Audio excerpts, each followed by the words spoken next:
संजय दादा ऐका ना.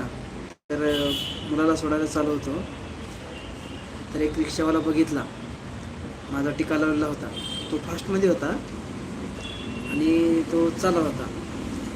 त्याला काय वाटलं काय नाही, तो निळा टिका बघितला आणि पुढे गेलेलं रिक्षा रिव्हर्समध्ये पाठीमागे घेऊन आला. पाठीमागे घेऊन येऊन मग माझ्याजवळ थांबून विचारला, तुम्ही जय भीम का? हो म्हणलं, मी जय भीम. तुम्ही कसं ओळखलो? तो म्हणला, तुमच्या टिक्यावरून ओळखलं म्हणून. तर म्हणला, ही गाडी आपल्या जय भीमवाल्यासाठीच आहे म्हणलं. मी म्हणलं, असं का? नाही नाही म्हणला, पहिलं आपले माणसं मग बाकीचे माणसं म्हणलं. जे आपल्या माणसाला सपोर्ट करणार, मी आपल्या सर्व माणसाला सपोर्ट करणार म्हणलं, पण बाकीचे गेले चुलीत म्हणलं. मी म्हणलं, असं काही नाही, सर्वांनाच हे करायचं म्हणलं, आपलं असं काही नाही मानायचं म्हणलं.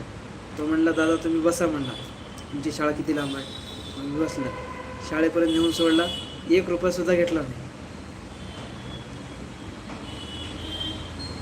मी देत होतो, दादा 10 रुपयाचं तिकीट होतं, जवळच होतं, दादा घ्या म्हणलं, असं नका म्हणलं तुम्ही करू.